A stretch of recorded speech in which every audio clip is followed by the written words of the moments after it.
Welcome to the Black Jedi, the blackest Star Wars show in the galaxy, where we highlight the black voices of Star Wars because even in the lights, there is darkness. So I'm here with my man, KJ. I'm Romeherbert, and we have to discuss the season finale of The Mandalorian with y'all. A lot of thoughts.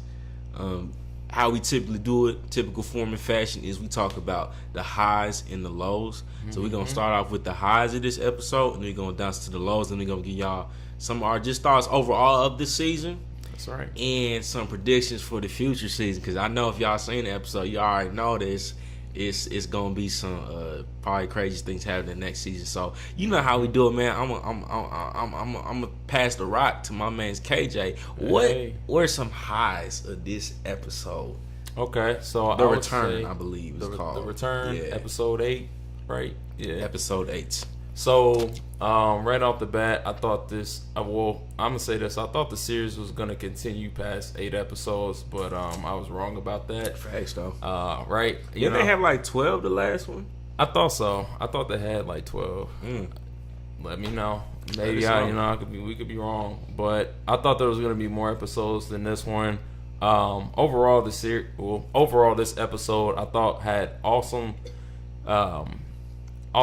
shots and just like film work, just in general. You know, when we talk about the scene, or I guess like an example, the scene where the Mandalorians rush against Moff Gideon's crew, like when they was in that little aerial, when they came back to come back and destroy the base, the Imperial's base. I thought those shots were like fantastic. Like Bo-Katan, like when they had the camera like a GoPro like on her backpack on their jetpack. Yeah, that one was hard. I can't hold you. Those were some killer shots. Those were like really nice shots. Like just seeing that action, like that camera get like real close up into the face, and you know, just like real quick shots, and just like all these aerial shots, and just like you getting that point of view of like being a Mandalorian. Yeah, that's probably like I didn't you think going about that. Into battle. You're going into battle, which we've never seen that, right? Like, like flight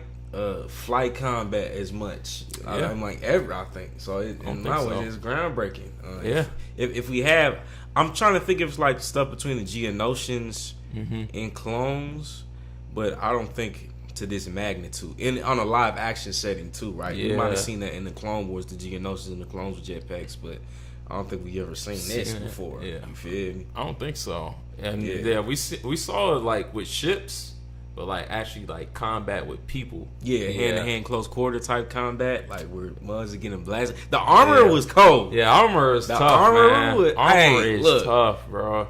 She's going crazy. She's going crazy with her weapon maker, making, and like I thought that's all she could just do, but nah, bro. Like she's time after time she showed us like time. She actually really tough, bro. And armor's pretty cold during that battle between those two, and I like the back and forth between Din and Moff Gideon.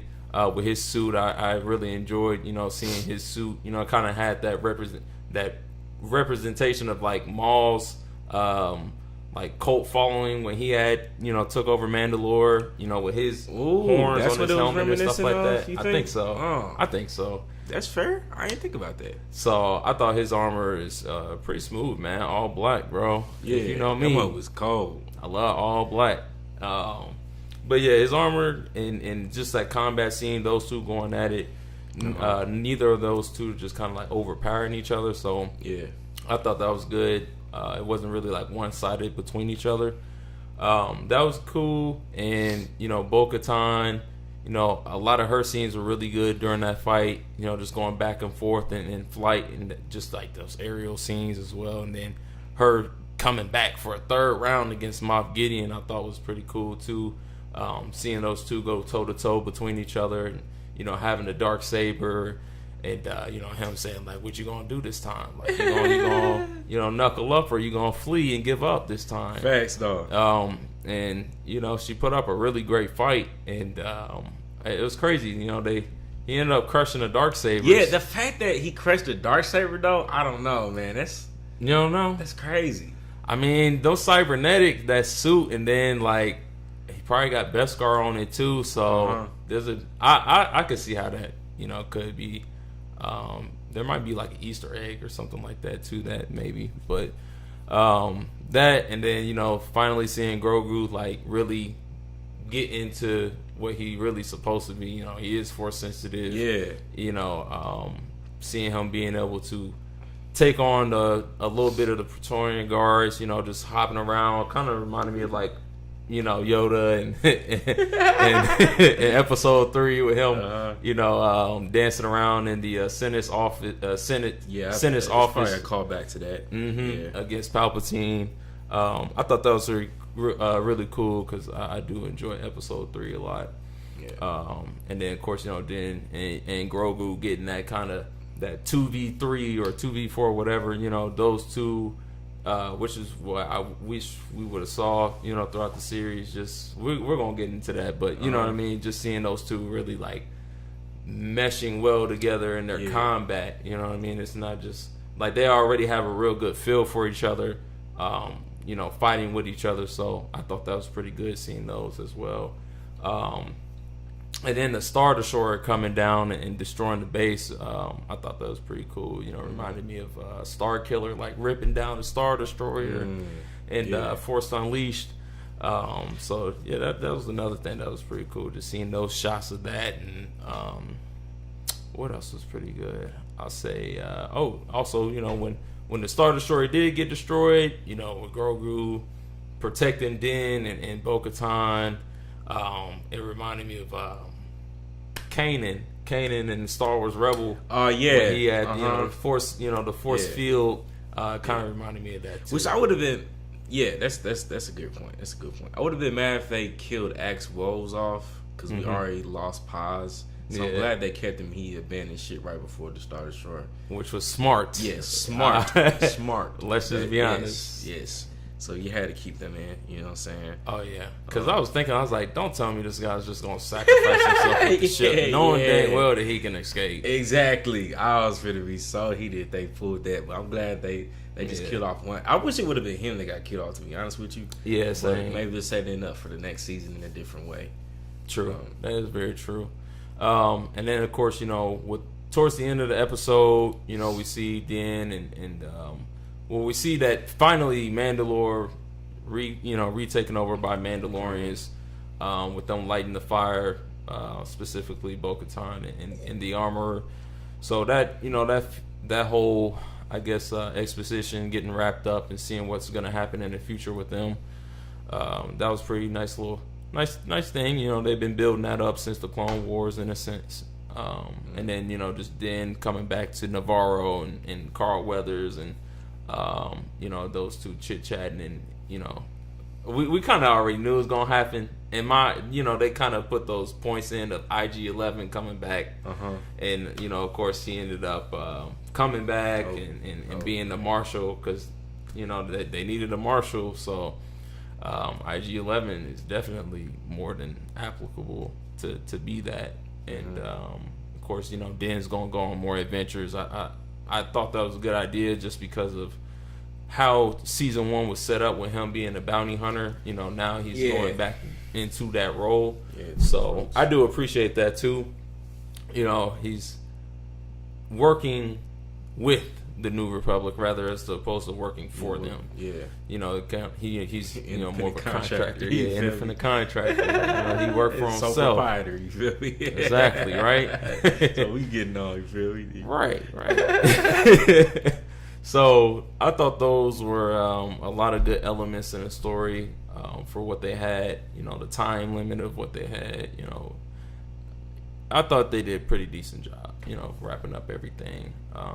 What are your thoughts? Yeah, I mean, shoot, I think I really appreciate they did wrap up everything. You know what I mean? They tied up all the loose ends pretty much, but then gave us enough to know, like, it's setting the stage for a season 4. There's no question of that hanging in the balance. That's right. And then a small little moments I enjoyed was the dynamic between Din and Grogu, and then also those mice droids, those little Imperial mice droids, we never seen them like attack. You know what I mean? Like gang up. That was just a cool moment to me for some reason. I was like, oh, this hard. Like, it was pretty I feel like that's the thing I've appreciated about the Mandalorian is it's intentionally tried to show us these parts of Star Wars that haven't been explored, right? From the Tusken Raider relationship to just other things that the Mando knows how to interact and engage with. And so getting to see a dope little moment like that too is like, man, this is cool. You feel me? So overall, I mean, I think KJ pretty much covered it all. I like the fact that that he got that, like, now Mando got a crib, you know what I'm saying? He got a ship, he got property, he got that real estate. He got real estate, like he good. Like, he's not like struggling to make a way throughout the galaxy, most likely. Now he's like, you feel me? Like, he's set up pretty well. Yeah. He did. So it's one of those things where I'm just like, dang, man, like I'm excited for season 4. You know what I mean? I want season 4 to be better than season 3. You feel me? Because I think we get into some of the lows now, right? Yep. Might as well. Starting with, I think, just like we mentioned before, the dynamic between Din and Grogu, I think was so dope to see in this last episode. But my biggest issue is we should have been got that. That should have been I feel like the focal point of the Mandalorian is focusing on the relationship between him and Grogu, because that's what's garnered so much. And like I'm saying, like, you've seen Baby Grogu merch and swag everywhere because that's been people's main traits to it. So him being sidelined as a character, I feel like was a bad move for them. Yeah. Because it's people that's like tuning in, rocking the gird, and they're wanting more of that dynamic and want to see him develop more. So with him now being his apprentice, I think we're gonna get that.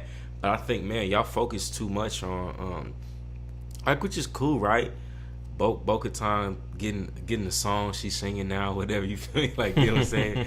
But I don't think we should have spent that much time on that story, to be honest with you. I feel like that should have been the sideline story. Yeah.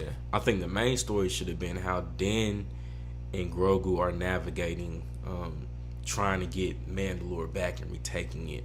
I think that I just think the writing of that and the storytelling scripted it to where that was a side story, their relationship. I think that was a bad move. So I'm hoping that in season 4, like, they'll kind of recover the ball on that, because I think that's really what people tune in for. And like I said before, I don't think there's anything wrong with Bo-Katan, like them showing a strong female lead, empowering her as a new leader of society, bringing people together. I think those are all dope nods, right? It's good to see maybe some progress in that area. But my only issue is that I don't think that should have been the direction that they took storytelling wise. You feel me? I feel that. But and like, we gotta talk about ExperiencewithKJ real quick. You feel me? So the fact that Moff Gideon was the main black character, but was the villain. You feel me? Once again, push the representation of black people as ops. You feel me? As the opposition. Like, we had it was this black Mando in the seat in the beginning, right? But he was still like kind of a side character, and then the other old black Mando, he was cold, but he was still like, they weren't mainline characters. You feel me? So I think I love Moff as I like Juan Carlos' portrayal of a villain. You feel me? But I feel like we could have gotten a strong black lead that was you know what I'm saying, in a better light. But that probably be my only like Black Jedi critique of it too. Just how you represent characters of color.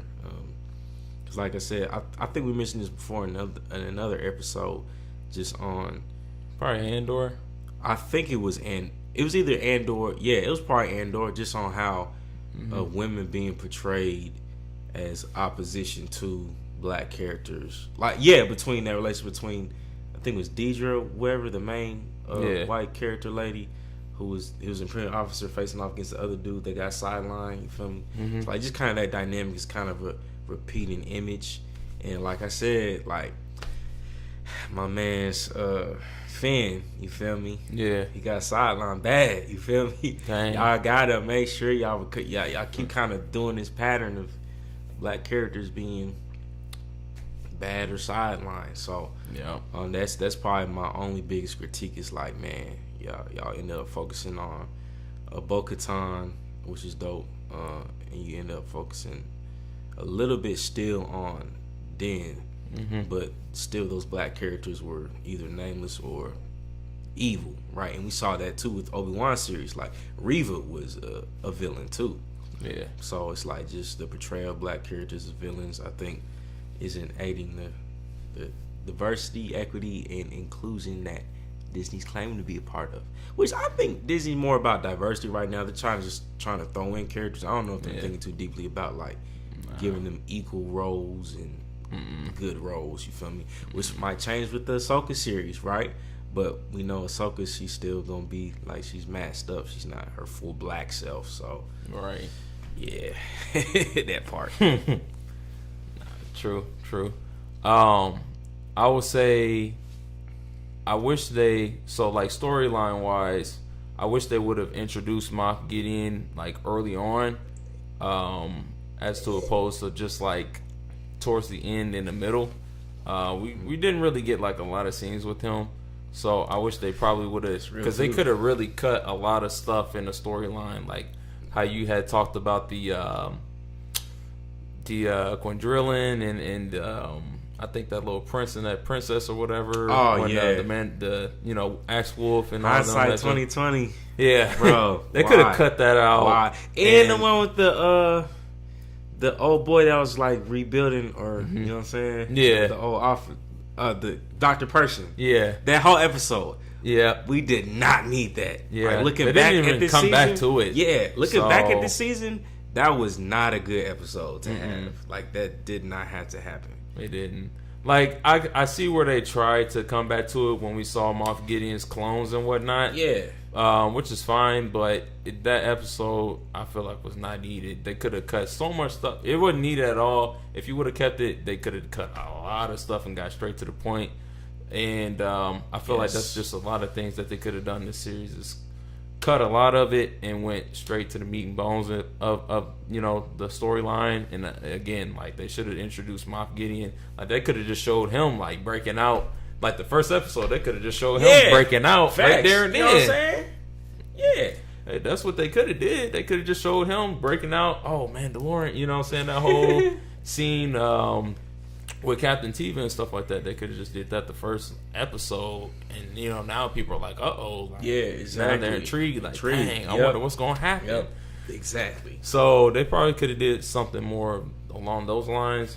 I didn't really have too much of an issue with Jack Black and like Lizzo and I forgot Christopher Lloyd, you know what I'm saying, just popping up. That's cool. I just I didn't really feel like that episode was Star Wars to me though. Just being honest, like it wasn't really. Yeah. You can go ahead. That reminded me of the small little beef we both had at the end. Oh, that whole Looney Tunes ending with the closed circle. What? Yeah. I said, like, why? Who? Dave Filoni. Please tell me you did not let that get past y'all, man. Who let probably that not. get past? He probably was working on Ahsoka or something like that. He's trying to say, trying to fit him. I don't know, man. That's the season finale, though. Yeah, ain't no way he just man. You do not get a pass for that, Filoni. I don't know. We gotta. I won't say that Filoni fault unless he say, yeah, I like that pass. Filoni, man. Look, man, I can't hold you. Yeah, that was real. That almost that pretty much it knocked some points down on the episode for me. It was almost a perfect episode. Yeah, they should have just ended off with the yellow credits, bro. Yes, I said, I was like, wow. It might be nitpicky, but nah, that's like a necessary one. This is a season finale too, and you gonna come because then that makes me concerned for the next season. Low key, like they gonna start, they gonna throw that in subtly. I'm like, They better see, not. no, man. But yeah, that was odd though. I was like, go. nah, you gotta leave that to Looney Tunes. Warner Bros. You gotta leave that one. Yeah, man. I said, nah, I can't go, man. We both we was like, yeah, that was questionable, man. Very questionable move. Very Disney. I did not appreciate it at all.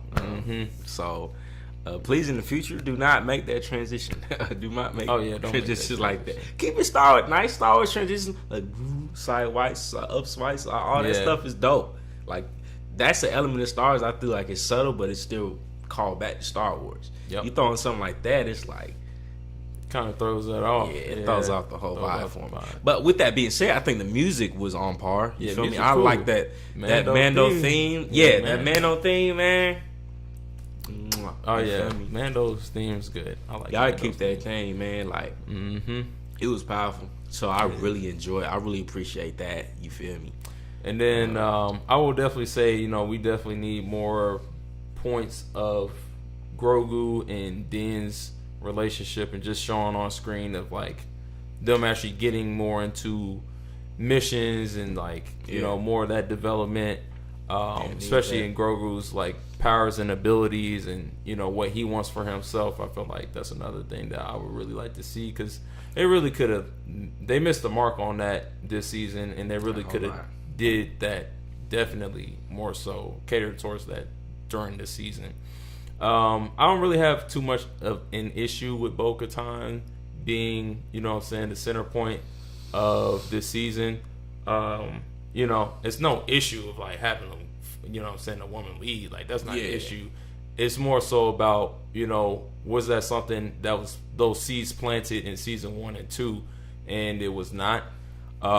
So showing them have that shift in season 3 is okay if they would have kind of did it on a few episodes, but I don't think that was the direction that they probably should have. Well, I mean, they did set it up a bit in season 2, like the whole squabble over the Darksaber and her talking about she's trying to reclaim and all that. So I can see that story is like they were planning on her being the new type of leader.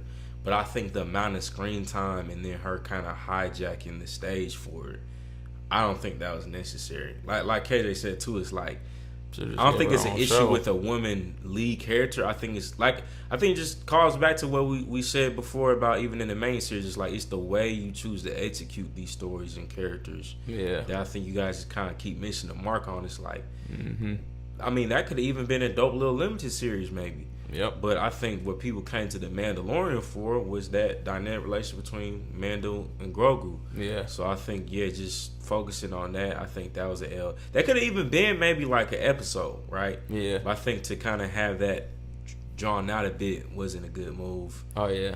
And two, I should not kill Paz.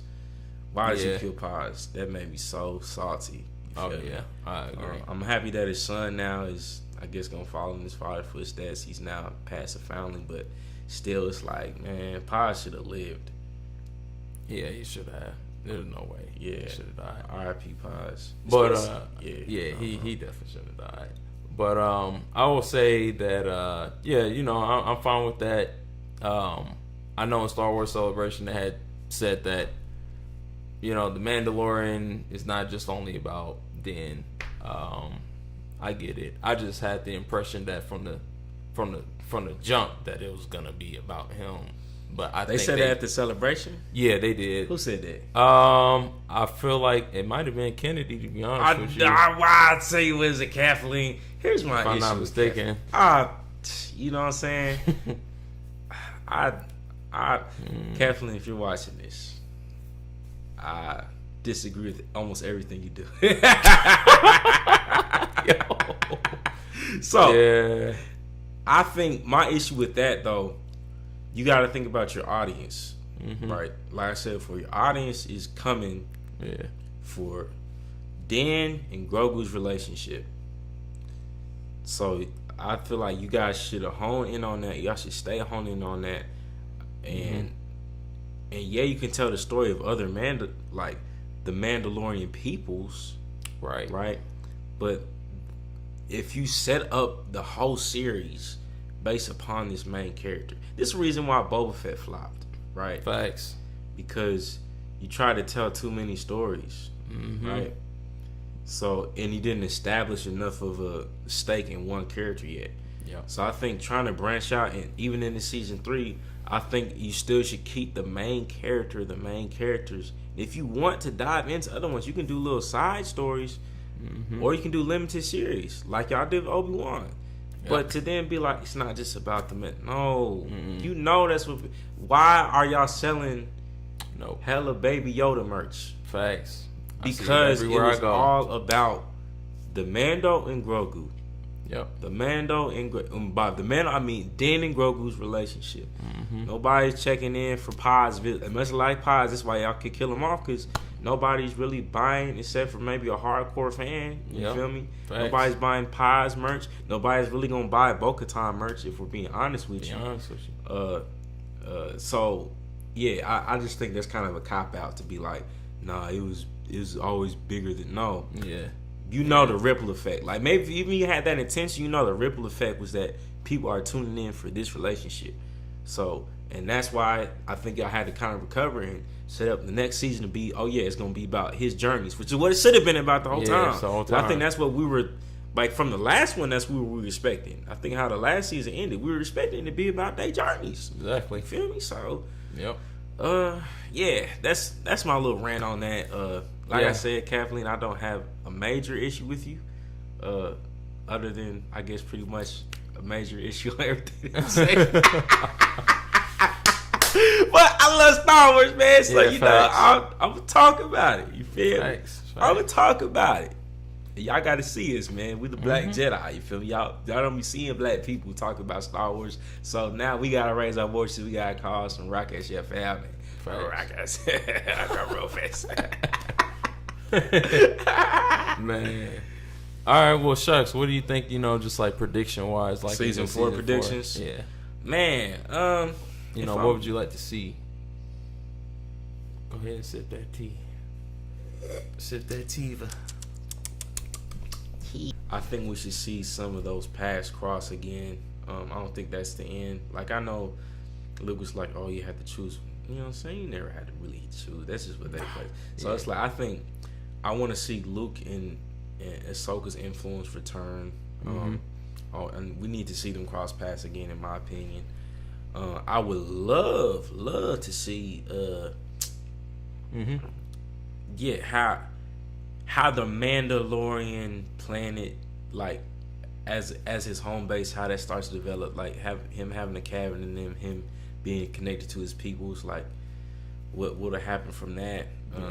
And then just seeing how the new, because like we mentioned in that new movie coming out about the New Republic, I think I really want to see how his journeys and excursions do tie into the larger story of the New Republic, and we get to kind of see people's drawbacks and kind of clashes with the New Republic way. Definitely, if we see the convergence of Admiral Thrawn coming on the screen, right, and his forces, and just him tackling the Imperial Revenant and the guys who trying to stamp that out for them.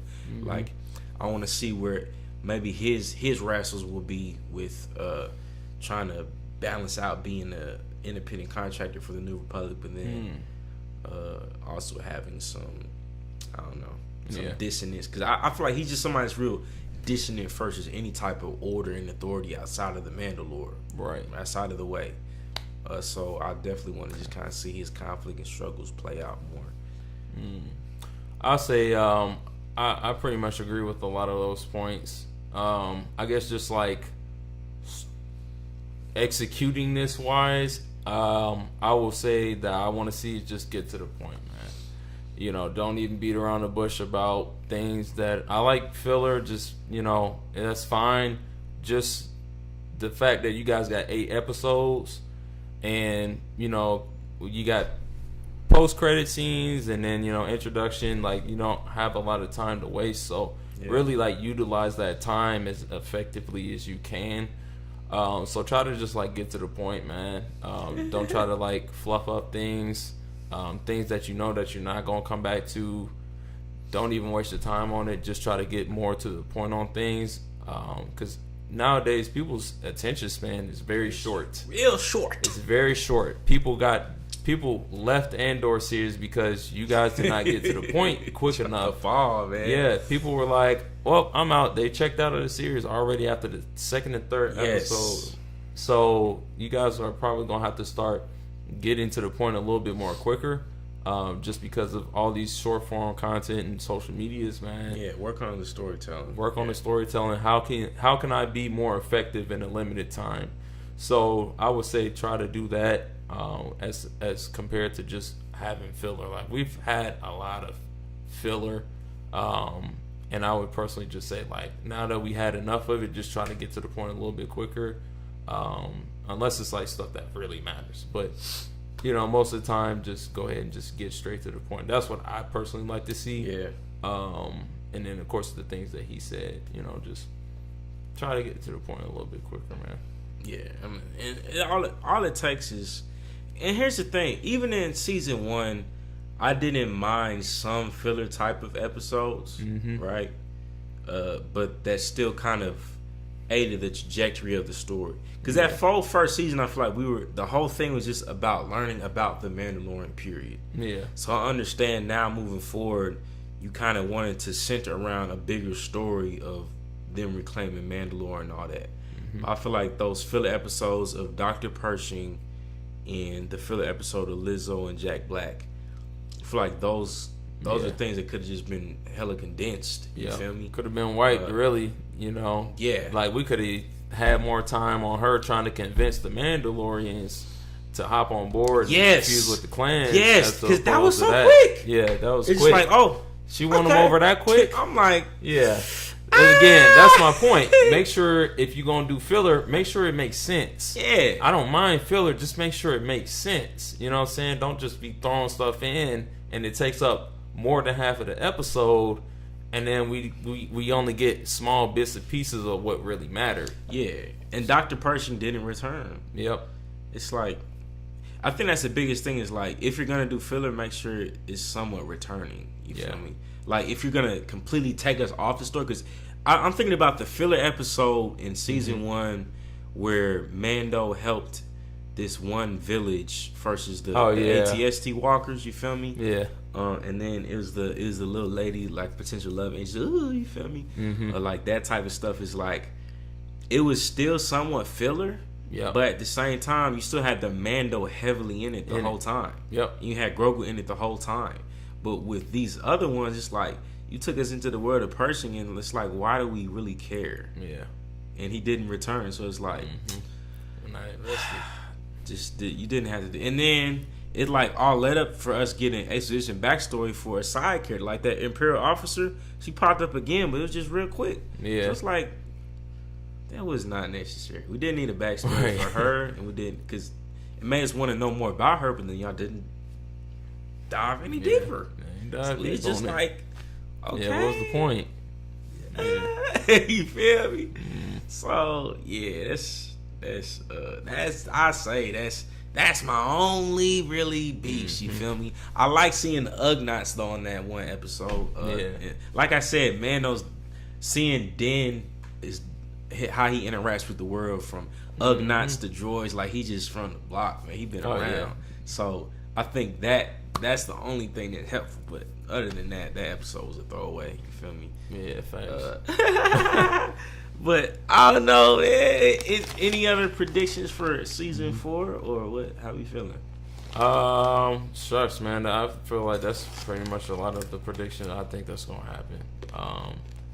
We might see Thrawn in that joint, so I definitely would. We should see Thrawn. We should see Thrawn. We need to see Thrawn, to be honest with you, because I'm pretty sure he's probably gonna be the lead villain, in the new Filoni movie, that's centered around post-Imperial destruction, and that whole in-between phase of Force Awakens and Empire Strike, or not Empire Strike, not Last Jedi. I'm tripping. You know what I mean? With the Mandalorian, I'm tripping y'all. But anyways, I think we'll see a lot of what's going on in between that time period. You know, so we'll probably see like Luke, Ahsoka, Sabine again, and most of those characters.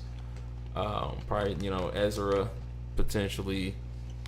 So it'll be interesting though. Just execute it right. You ain't got a lot of time. Right. Yeah, you ain't got a lot of time. Execute it. You have to execute it right. You feel me? Thanks. Well, this has been an episode of The Black Jedi. Comment below. Like this video first off. Subscribe to the YouTube channel. And comment below. What are your predictions for season 4? What did you rate season 3 overall? Yep. Oh, what we say our rating was for season 3? Season 3, I'm probably gonna have to go with a 6 on this one. 6, okay. Yeah, it's probably gonna have to be a 6 on this one. The last 2 seasons, season 2 really set up a lot of things for other series. Like Boba Fett. We thought we was gonna get a Luke and Grogu series. I mean, maybe it might still be in the works. We're getting an Ahsoka series, so I see why they did that. Adding in a lot of these cameos and stuff like that, and then season 1 was like a really great opener to who Din is and who Grogu is. So I would probably give season 3 probably a 6. It's definitely not better than the other 2 seasons. Not at all. Not at all. I wanted it to be. I really did. Yeah, I'll probably say 5.7. Dang. And that's because of the little end bubble too. Yeah. Yeah. Let us know your ratings though. Let us know your ratings and your predictions below. Thank y'all so much. Still not great season. Look, that's the best. And still great series. That's the best series Disney has released up to this point in time, and y'all can find me on that. But yeah, I say that's definitely where it lands. But let us know what y'all thought, and if y'all had some standout episodes from it. I enjoy watching it. I mean, way more than Bad Batch and way more than Andor. I forgot that was a series. That was it's a dark time. Boba Fett too. The Empire. Boba Fett. Yeah, definitely. It's killing Boba Fett. Dang. It's killing Boba. Obi-Wan. Yeah, it's killing Obi-Wan too. Right. I enjoy Obi-Wan. Don't get me twisted. I really did enjoy it. I know a lot of people didn't, but I enjoy Obi-Wan. You feel me? Right, I thought it was a good series. I'm low-key salty was limited. Like I feel like it's more you could even tell with it, but they was mad about Reva. You feel me? I hate y'all sometimes. I can't lie. I really do. But yeah, I really enjoy Obi-Wan, man. And that had to be a video for another day for sure. We'll for sure. We'll probably circle back to like Bad Batch in between this time. Ahsoka's about to drop, right? Because you got May the 4th coming up soon, right? Yep. So we'll probably circle back to some of Bad Batch because I know we didn't get to wrap that, and then I don't know, maybe start launching some gaming stuff. I don't know, man. I'm feeling really good. I know right now we're our consistency's kind of, it's been a little spotty, and we're kind of starting to get there in terms of getting content out. But I think we've gotten into some decent rhythms, and we really want to serve and focus on serving this like anybody that's watching, viewing it, we want to serve this community pretty well. Yeah, man. So I really want to take this to another. Like I feel like this whole like first like. It's been like 5-6 months now, I think. Probably, yeah. Yeah, dang near 6 months. So we really just been working out kinks, right? And that's what they see for like your first year in the business. Like you're really just trying to work out the kinks. And I feel like that's all it's been. Like our production value is like it's getting more on point. A lot. Like it's in a lot of hiccups. And then hopefully we'll be able to get blessed with some like new equipment and gear. Send us anything. We will use it. We will promote it. You know what I'm saying? If it is of quality. If it is of quality. It's a key signifier. Look, don't send us anything. Yeah, don't send us trash. If it's trash, send it right back to you. That it's trash. I'm send sorry. It right back to you. Yeah. So this is the way. Nothing but excellence. But yeah, I think it's up, man. We definitely it's just gonna be a marriage. Like we've been working internally and just getting in the rhythm of it. So it's definitely we're gonna try to take it to the next level and just getting it out more to the people. You feel me? But we just been putting the reps in, you know. Just been putting the reps in right now. You feel me? So I think we ready for the world, man. Nothing's touching the Black Jedi. To be honest with you, nothing at all. So, even in the light, there's darkness because we highlight the black voices of Star Wars. Did it backwards because this is the blackest Star Wars show in the galaxy. Like this video, subscribe to the YouTube channel, comment below, and we'll see you on the next one.